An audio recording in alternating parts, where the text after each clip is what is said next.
तन दुखी तो कोई मन दुखी, कोई तन दुखी तो कोई मन दुखी, कोई धन बिन रहत उदास, और थोड़े थोड़े सब दुखी, और सुखी राम कर दास। तुम्ही मेरी नैया, तुम्ही मेरी नैया, किनारा तुम्ही हो, तुम्ही मेरी नैया, किनारा तुम्ही हो, मेरी जिंदगी का सहारा तुम्ही हो। तुम्ही मेरी नैया, किनारा तुम्ही हो, तुम्ही मेरी जिंदगी का सहारा तुम्ही हो।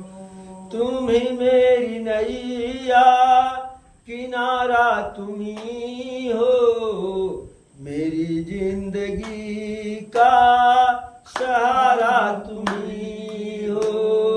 तुम्ही मेरी नैया, किनारा तुम्ही हो, तुम्ही मेरी जिंदगी का सहारा तुम्ही हो। तुम्ही मेरी नैया, किनारा तुम्ही हो, मेरी जिंदगी का सहारा तुम्ही हो। तुम्ही मेरी नैया, किनारा तुम्ही हो, मेरी जिंदगी का सहारा तुम्ही। मेरी जिंदगी का सहारा तुम्ही हो, मेरी जिंदगी का सहारा तुम्ही हो। तुम्ही मेरी नैया, किनारा तुम्ही हो, मेरी जिंदगी का सहारा तुम्ही हो। मेरी नैया, किनारा तुम्ही हो, तुम्ही मेरी जिंदगी का सहारा तुम्ही हो। तुम्हें सूर्य बन कर चमकते हो प्यारे, तुम्ही सूर्य बन कर चमकते हो प्यारे। तुम्हें सूर्य बन कर चमकते हो प्यारे, तुम्ही सूर्य बन कर चमकते हो प्यारे। तुम्हें बिजली बन कर कड़कते हो प्यारे, तुम्ही बिजली बन कर कड़कते हो प्यारे। तुम्हें सूर्य बन कर चमकते हो प्यारे, तुम्हें बिजली बन कर कड़कते हो प्यारे। तुम्ही सूर्य बन कर चमकते हो प्यारे।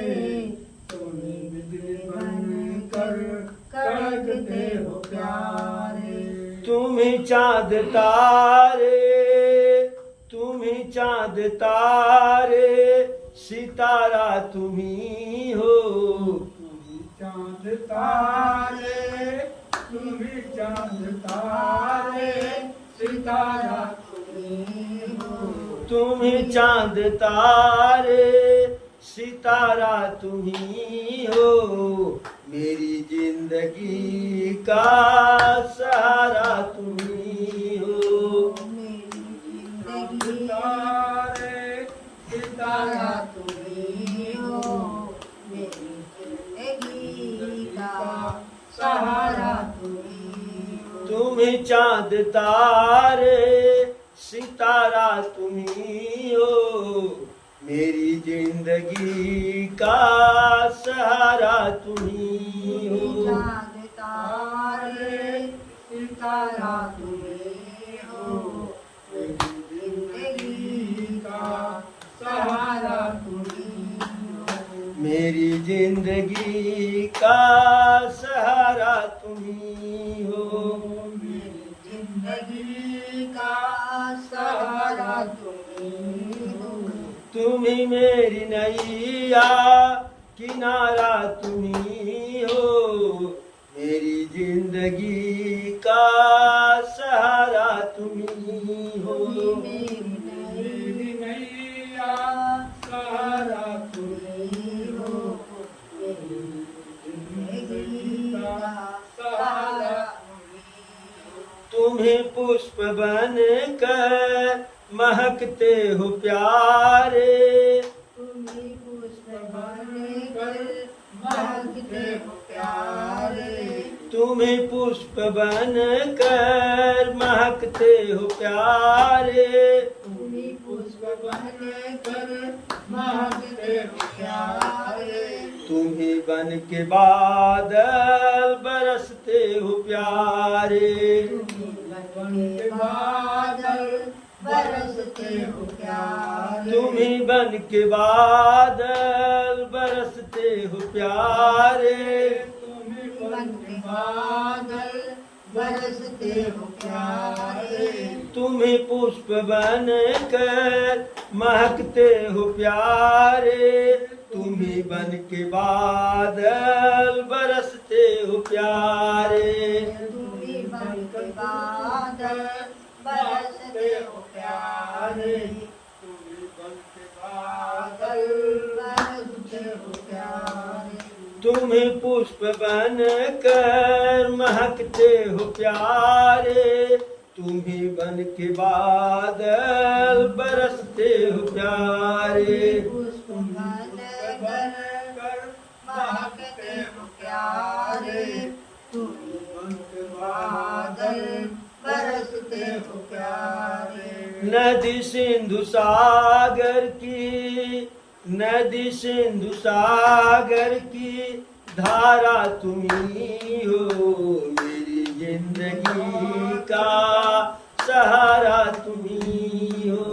मेरे सिंधु सागर का धारा तुम्ही हो, मेरी जिंदगी का सहारा तुम्ही हो, नदी सिंधु सागर की धारा तुम्ही हो, मेरी जिंदगी का सहारा तुम्ही हो, सिंधु सागर का धारा तुम्ही हो, मेरी जिंदगी का सहारा तुम्ही हो, मेरी जिंदगी का सहारा तुम्ही हो, मेरी जिंदगी का सहारा तुम्ही हो, तुम्ही मेरी नैया किनारा तुम्ही हो, मेरी जिंदगी का सहारा तुम्ही हो, मेरी जिंदगी नैया किनारा तुम्ही हो, मेरी जिंदगी का सहारा तुम्ही, मेरी जिंदगी का सहारा तुम्ही हो, मेरी जिंदगी का सहारा तुम्ही, मेरी जिंदगी का सहारा तुम्ही हो, मेरी जिंदगी का सहारा तुम्ही हो, एक बार बोलो प्रभु श्री रामचंद्र की है।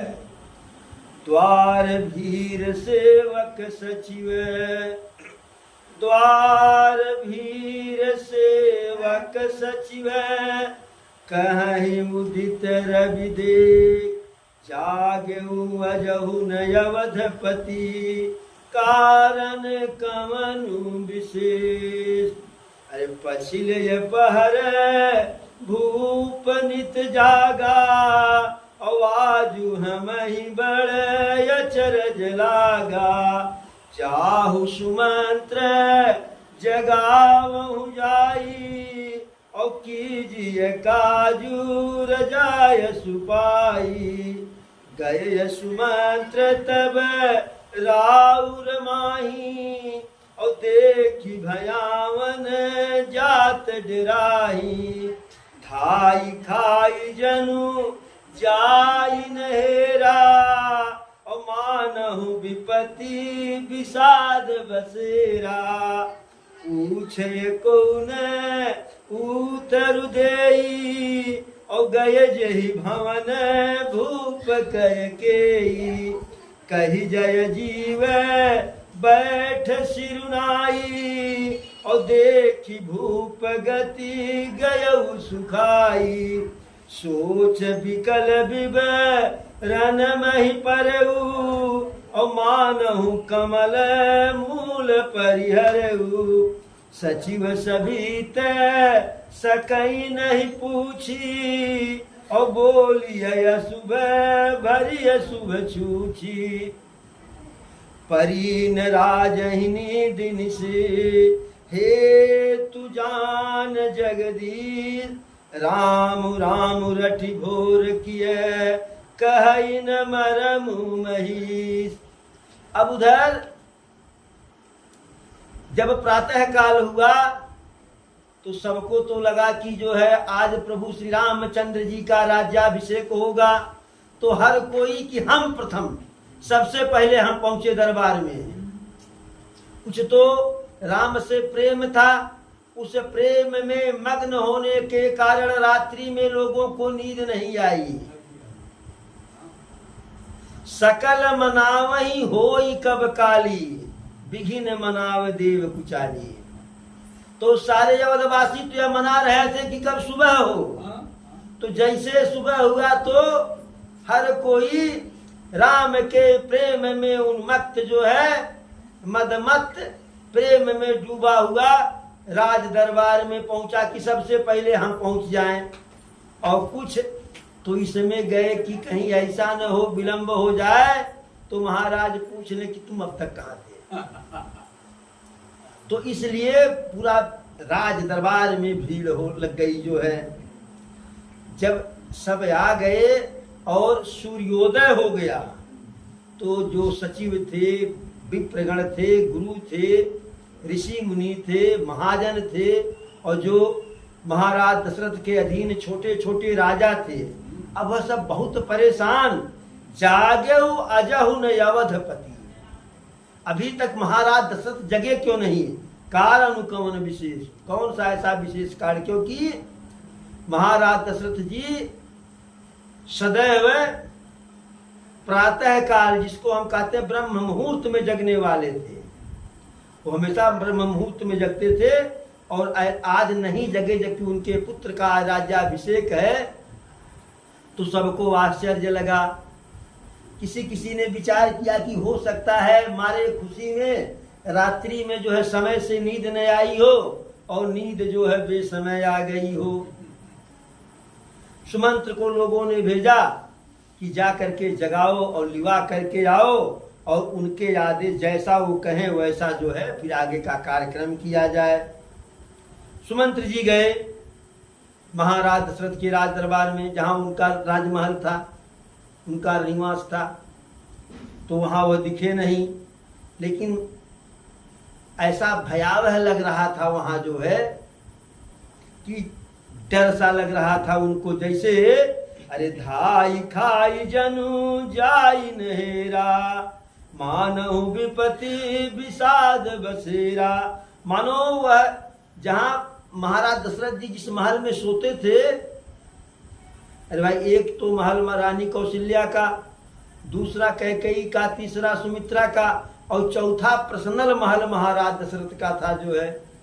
तो ऐसे लगा कि जैसे वह महल या उनका जो जो है बेडरूम है खाने के लिए दौड़ रहा हो और उस भय के कारण खोज नहीं पा रहे हैं, लोगों से पूछ रहे हैं कि महाराज कहाँ हैं, कोई कुछ बता नहीं रहा है।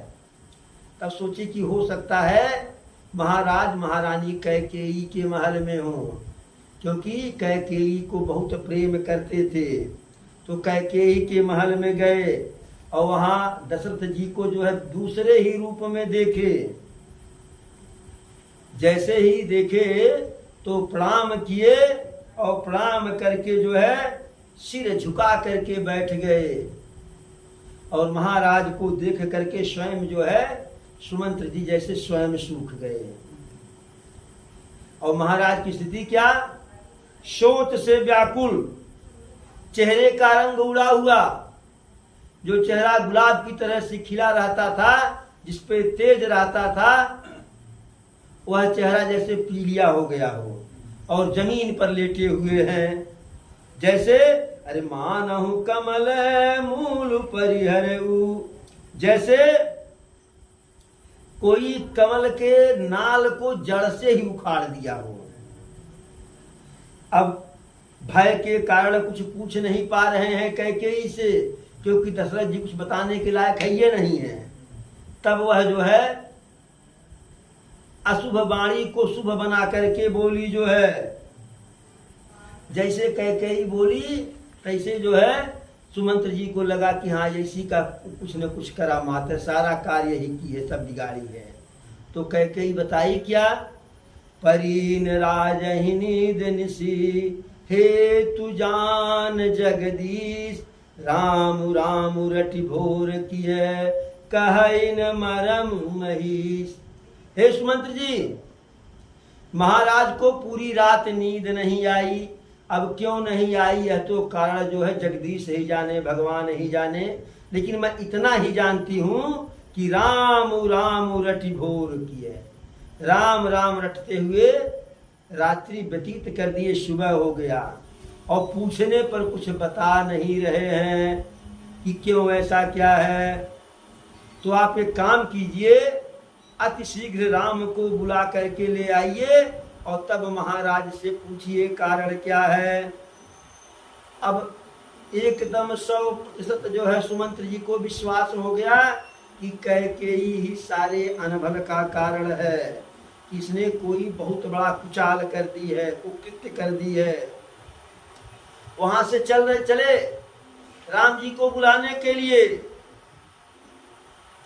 लेकिन उनका पैर ठीक से पड़ नहीं रहा है और सोच रहे हैं कि राम को महाराज बुलाए हैं तो राम को बुला करके कहेंगे क्या। फिर धैर्य धारण करके आगे बढ़े, राजमहल पड़ा। तो राजमहल में जो लोग थे तो सुमंत्र जी को उदास देख करके जो है लोग पूछ रहे हैं, लेकिन कुछ बता नहीं रहे हैं। सबको समझा बुझा करके कि अभी आएंगे तब बताएंगे। गए वहां जहां प्रभु श्री रामचंद्र जी हैं। सुमंत्र जी को प्रभु श्री रामचंद्र जी आते हुए देखे तो पिता के समान आदर किए, प्रणाम किए। और सुमंत्र जी कहे कि आपको महाराज बुलाए हैं। अब सुमंत्र जी के साथ प्रभु श्री राम जी जा रहे हैं। यह भी नहीं ठीक है कि मंत्री के साथ जा रहे हैं। अब वहां गए, जाई दीख रघुवंश मणि, नरपति निपट कुसाज, सहम परहु लख सिंघनी, मनहु वृद्ध गजराज। अपने पिताजी को देखे प्रभु जो है एकदम जैसे असहाय अवस्था में, असहाय अवस्था में, और साथ ही साथ जो है मैल कुचैल उदास। तो देखने पे ऐसा लगा दशरथ जी को देखने पर, जब प्रभु देखे कि जैसे कोई सिंघनी के दहाड़ को सुन करके वृद्ध गजराज अपने आप को असहाय समझा हो कि एक तो वह सिंघनी, दूसरे में वृद्ध हो गया हूं, अब यह तो हमारा निवाला बना ही लेगी, हम कुछ नहीं कर पाएंगे। दशरथ जी के सारे अंग सूख गए हैं और एकदम जो है मनहु दीन मनहीन भुअंगु, जैसे किसी सर्प का, जो मणि वाला सर्प है उसका मणि कोई ले लिया और वैसे फड़फड़ा रहे हैं। फिर क्रोध से भरी हुई कैकेयी को देख रहे हैं, पास में वह भी है। मानहु मीच घरी गन लेई, मानो साक्षात मृत्यु बैठी हो और घड़ी गिन रही है कि इनकी कितनी सांसें और शेष हैं। जैसे सांस पूरा हो तैसे लेकर के जाऊं, यमदूतनी लग रही है कैकेयी। प्रभु तो स्वयं करुणामय है, इसके पहले कभी दुख देखे नहीं थे, फिर भी धैर्य धारण करके माता कैकेयी से पूछते हैं, हे माता, पिताजी के दुख का कारण मुझे बताओ और मैं वह प्रयास करूं, वह उपाय करूं जिससे इनका दुख जो है समाप्त हो जाए, दूर हो जाए। तब कैकेयी कहती है, पुत्र, इनके दुख का सारा कारण यही है कि तुम्हारे प्रति इनका बहुत अधिक प्रेम है। तो कहे, प्रेम तो दुख का कारण कैसे हो सकता है? तब कही, है दुख का कारण। हमें 2 वरदान देने के लिए कहे थे और वह 2 वरदान जो हमको अच्छा लगा जो है वह मैं मांग ली जो है। उन्हीं उसी वरदान को सुन करके आपके पिताजी अर्थात महाराज जो है उनकी यह हाल हुई। सो सुनि भयऊ भूप उन सोचू और छाड़ न सकहीं तुम्हार सकोचू। वही मेरे वरदान को सुन करके यह दुखी हैं, आपका संकोच और आपके प्रेम का परित्याग नहीं कर पा रहे हैं। इधर आपसे प्रेम और उधर वचन जो है, इसी जो है धर्म संकट में पड़े हुए हैं। यदि हो सके तो इनके आदेश का पालन करके जो है इनके क्लेश का जो है नाश कीजिए, क्लेश समाप्त कीजिए। यह सब जो है बिल्कुल कठोर वचन निधरक होकर के कह रहे, जैसे कहीं जवान फंस नहीं रहा है। अरे जीभ कमान बचन सरनाना और मनहु महिप मृदु लक्ष्य समाना। उसकी जीभ जैसे धनुष हो और जो वाणी बोल रहे जैसे तीर हो, और निशाना किस पे लग रहा है? महाराज दशरथ का कोमल हृदय जो है उसी पे निशाना लगा हुआ है। तो सारा प्रसंग जो है कैकेयी मुस्कुराते हुए, हंसते हुए, राम की बड़ाई करते हुए, अच्छी अच्छी नीति की बात का चर्चा करते हुए सब बता डाली कि कैसे कैसे मैंने 2 वरदान मांगा, एक में अपने बेटा भरत का जो है राज्याभिषेक और दूसरे में तुम्हारा भी जो है वनवास। सारी कथा सुन करके प्रभु कहे, अरे मन मुस्काई भानु कुल भानु और राम सहज आनंद निलानु। बोल य बचन विगत सब दूषण और मृदु मंजुल जनु बाग विभूषण। जब सारी बात सुन लिए तो मुस्कुरा करके आनंद के साथ बोले, क्योंकि दुख सुख से तो प्रभु परे हैं, गुण दोष से परे हैं। कहे, अरे सुनु जननी यसोई सुत बड़ भागी और जो पितु मातु चरण अनुरागी। तनय मातु पितु तो सनिहारा और दुर्लभ जननी सकल संसारा। कहे माता, वही पुत्र बड़भागी होता है कि जिसका माता और पिता के वचन में अनुराग हो। एक होता है चरण में अनुराग, तो चरण में अनुराग बड़ा सरल है। चरण में अनुराग क्या? सुबह सो करके उठे, माता पिता को प्रणाम कर लिए और दिन भर अपने मन का उल्टा सीधा किए, और रात में सोने के पहले भोजन करने के बाद एक बार फिर प्रणाम कर लिए, चरण में अनुराग हो गया। यह बहुत सरल है, लेकिन वचन में अनुराग बड़ा कठिन है कि माता पिता जो कहें ठीक ठीक उसी प्रकार से उसको किया जाए, कहा जाए। तो कहे कि वह पुत्र बड़भागी होता है कि जो माता पिता, जिसका माता और पिता के वचन में अनुराग होता है। माता पिता को संतुष्ट करने वाला पुत्र है माता इस संसार में बहुत दुर्लभ है। और वन की बात कर रही हो, वन में तो मुझे आनंद ही आनंद है। आनंद क्या है? मुनि गण मिलन विशेष बने, सब ही भांति हित मोर, तेहि मह पितु आयसु बहुरी और सम्मत जननीय तो। कहे कि वन में जाऊंगा तो सबसे बड़ा लाभ तो जो है ऋषि मुनियों के संगत में बैठने को पाऊंगा, ऋषि मुनियों का सानिध्य होगा जो है। सब कहु दुर्लभ सत्संग। सत्संग जो है सबसे दुर्लभ होता है। एक घड़ी आधी घड़ी आधे में पुनियाद, तुलसी संगत साधु कर हरहि कोटि अपराध। तो सज्जन का साथ सत्संग जो है बड़ा ही दुर्लभ होता है। तो कहे सबसे बड़ा लाभ तो यह है और हर प्रकार से मेरा हित है। और दूसरा, तेहि मह पितु आय सुबहु, उस ऊपर से पिताजी का आदेश है। और फिर सम्मत जननी तो, और तुम्हारा भी यही मन है। पिताजी का आदेश है सो है, हम जान रहे हैं माता आपकी भी यही इच्छा है। इसलिए वन में तो हमारा सब भला ही भला है।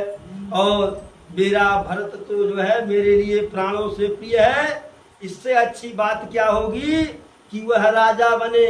लग रहा कि विधाता हर प्रकार से मेरे अनुकूल हो गए हैं। और यदि ऐसा सुंदर अवसर मैं गंवा दूं, बन न जाऊं, तो विद्वान समाज में मुझे महामूर्ख में मेरी गिनती होगी। यह ऐसा जो है कौन महामूर्ख होगा? अरे से वही अरंडू कलप तरु त्यागी और परिहर अमृत ले विषुमागी। कल्प वृक्ष का परित्याग करके कौन सा महामूर्ख होगा? जो रेड़ के पेड़ का जतन करेगा। अमृत का परित्याग करके विष कौन ले लेगा? तो वन हमारे लिए अमृत है, वन हमारे लिए कल्प वृक्ष है। लेकिन माता हमें अब भी जो है विश्वास नहीं हो रहा है कि यह कारण बहुत छोटा है और महाराज को दुख बहुत भारी है। तब कही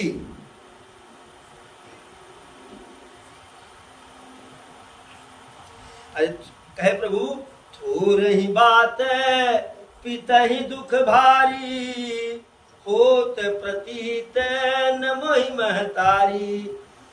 हे माता बात बहुत छोटी है और पिताजी इतने बड़े दुख में हैं, हमें विश्वास नहीं हो रहा है कि यही कारण है। फिर वह कही जो है कहे कि लगता है कि मुझसे कोई बड़ा अपराध हो गया है और प्रेम के कारण जो है हमसे आप बता नहीं रही हैं। तब कह के ही कही सहज सरल रघुबर बचन, कुमति कुटिल कर जान, चलई जोक जल वक्र गति, यद्यपि सलिल समान। प्रभु के सरल वचनों को सुन करके कैकेयी उसी प्रकार से कुटिल चाल चल रही है जैसे जोक जो है जल लबालब भरा रहे समान रहता है ना। जल कहीं खाले ऊंचे नहीं होता है, लेकिन फिर भी जोक टेढ़ी मेढ़ी चाल चलती है। ऐसे प्रभु तो सरल हृदय से बात कर रहे हैं, लेकिन कैकेयी कुटिल चाल चल रही है। राम का रुख पाई तो कपट के ऊपर जो है जैसे अमृत के विष के ऊपर अमृत जरा सा लगा करके जो है लोहा के ऊपर सोना की पालिश लगा करके बोली, शपथ तुम्हारे भरत कयाना और हे तुन दूसरे मैं कुछ जाना। हे पुत्र आपका कसम खा करके कहती हूँ, भरत का कसम खा करके कहती हूँ कि इसके अतिरिक्त कोई दूसरा कारण मैं नहीं जानती हूँ। अरे भला तुम अपराध के योग्य हो? तुम तो अपराध के योग हो ही नहीं सकते हो। क्यों? जननी जनक बंधु सुखदाता, आप माता पिता और भाइयों को सुख प्रदान करने वाले हैं। राम सत्य सब जो कछु कहूँ, तुम पितु मात वचन रचयहूँ। कि मैंने जो कहा सब सत्य है और हे राम तुम वचन से पिता माता और पिता के वचनों में लीन रहने वाले हो, रत रहने वाले हो। और पिताजी को समझाइए जिससे चौथेपन में इनको अपजस न मिले जो है। अन्यथा आप तुम्हारे जैसे जो है पुत्र होने के बाद भी अपजस मिल जाए तो इससे बड़ा धिक्कार क्या होगा जो है।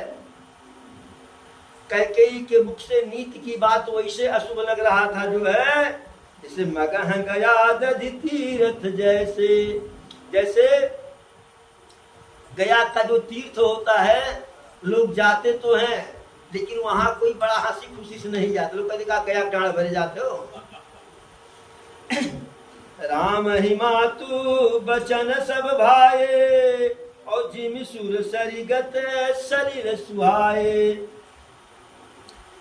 कैकेयी के बुरे मुख से अशुभ वचन कैसे लगा जो है, जैसे मगध देश में गया आदि तीर्थ जो है, और श्री रामचंद्र जी को माता कैकेयी का वह जो है कपट भरी बात भी बड़ी अच्छी लगी जो है। कैसे, जैसे गंगा जी में अच्छा बुरा सब कुछ बहता है, शुभ अशुभ सब कुछ जो है, गंदा भी बहता तो सुंदर गंगा जल हो जाता है।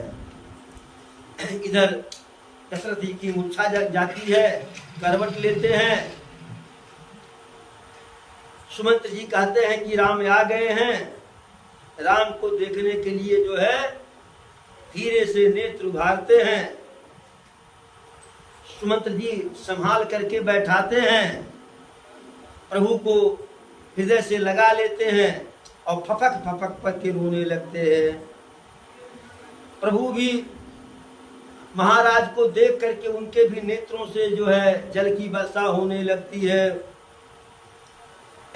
शोक के कारण, व्याकुलता के कारण दशरथ जी कुछ कह नहीं पा रहे हैं, बार बार प्रभु को हृदय से लगा रहे हैं।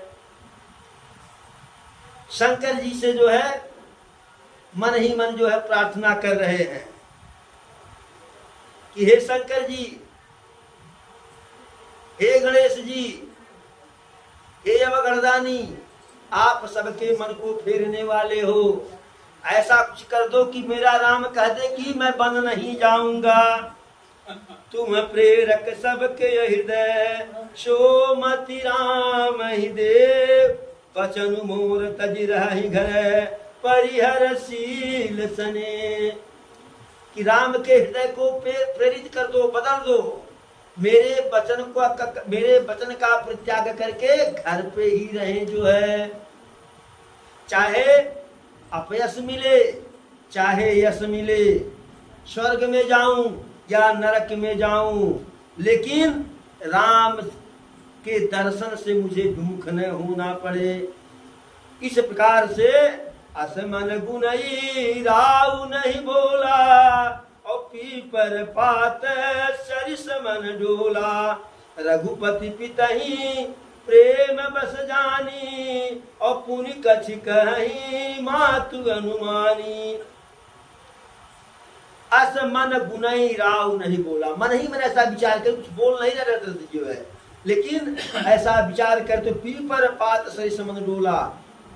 उनका जो हृदय है कांप सा गया, जैसे किसी पीपल का पत्ता हमेशा हिलता है जो है। और प्रभु पिताजी को प्रेम के वशीभूत जान करके जो है, और विचार किए मन ही मन की जो है कि माता कुछ कहने वाली है।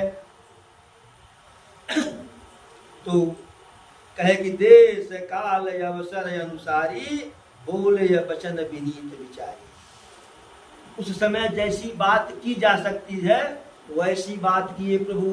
कहे तात कहूं कछु करऊं ढिठाई, और अनुचित क्षम भी जानी लरिकाई। हे पिताजी, अवसर है तो कह रहा हूं, अन्यथा यह ढिठाई मैं करता नहीं। और जो अपराध जो बोल रहा हूं आपके सामने, जवाब दे रहा हूं, इस अपराध को मेरे क्षमा करना।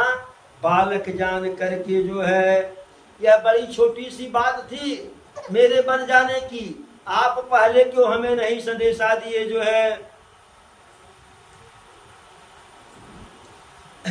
अरे देखी गोसाई है पूछहु माता, और सुनी प्रसंग भय शीतल गाता।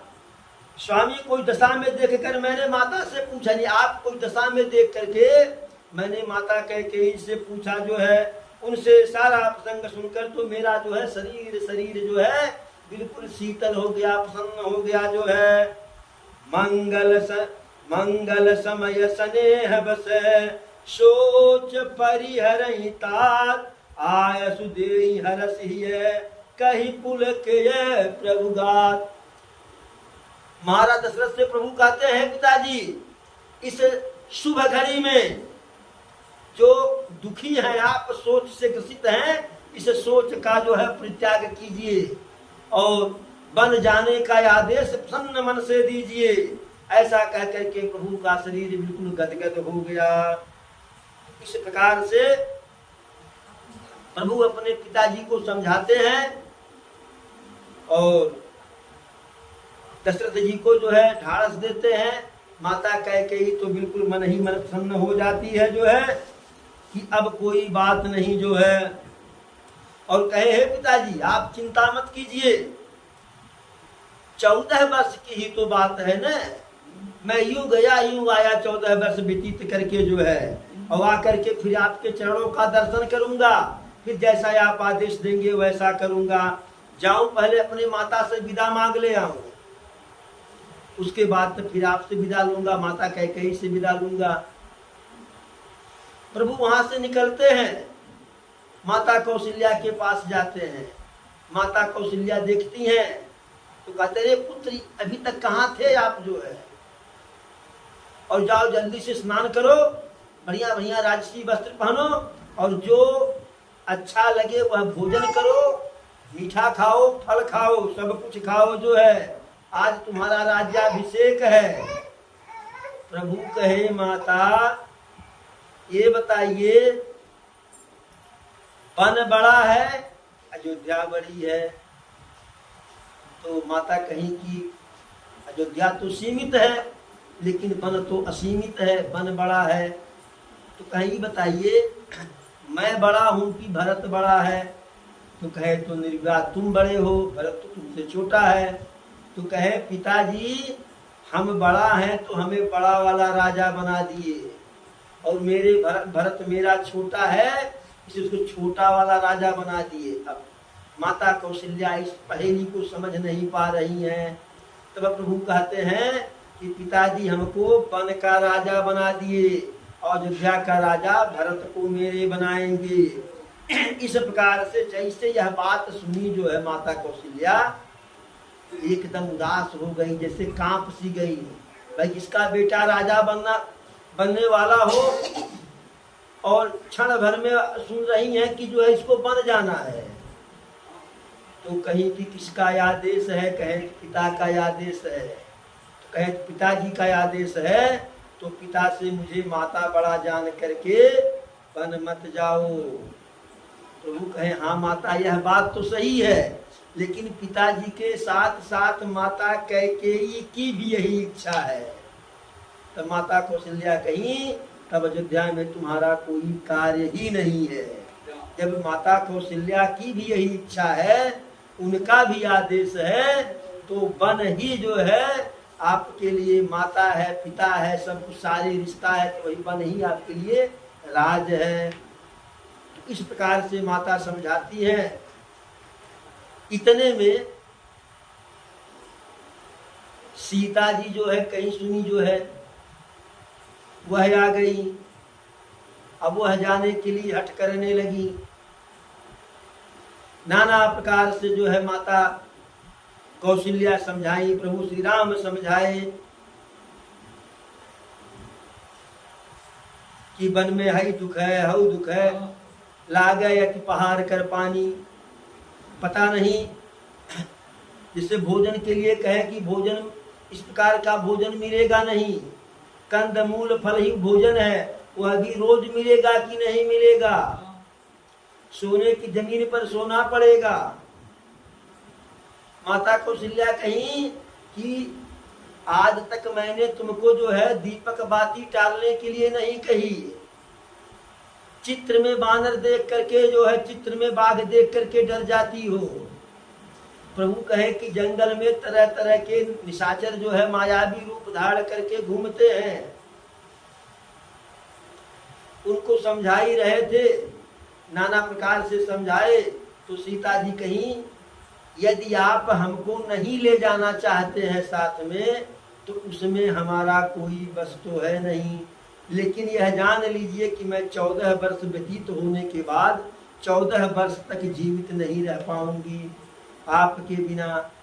तो प्रभु को लगा कि यह सही कह रही है। इतने में लक्ष्मण जी को सूचना मिल गई, वह भी आए, पैर पकड़ लिए, पैर पकड़ लिए जो है, तो कुछ बोल नहीं रहे हैं। तो प्रभु समझ गए कि साथ जाना चाह रहा है। तो कहे कि हे लक्ष्मण, पिताजी इस अवस्था में हैं, भरत शत्रुघ्न ननिहाल में है, मैं बन जा रहा हूं, तुम भी साथ जाओगे तो राज्य कौन देखेगा। जा सुराज प्रिय प्रजा दुखारी, सो नृप अवश्य नरक अधिकारी। जिस राज्य की प्रजा दुखी होती है वह राजा नरक का अधिकारी होता। तो क्या चाहते हो पिताजी नरक जाएं और घर पे रह करके माता पिता परिवार की सेवा करो। लक्ष्मण भैया कहे हम तो माता पिता सब कुछ आप ही को जानते हैं, आप कहते किसी को जानते ही नहीं है, तो किस माता पिता की सेवा करूं। और जब तक आप रहते हैं तब तक तो मैं कुछ कर लेता हूं, लेकिन जब आप नहीं रहेंगे तो मैं कुछ कर ही नहीं पाऊंगा। तो नाना प्रकार से समझाए, लक्ष्मण जी भी नहीं माने।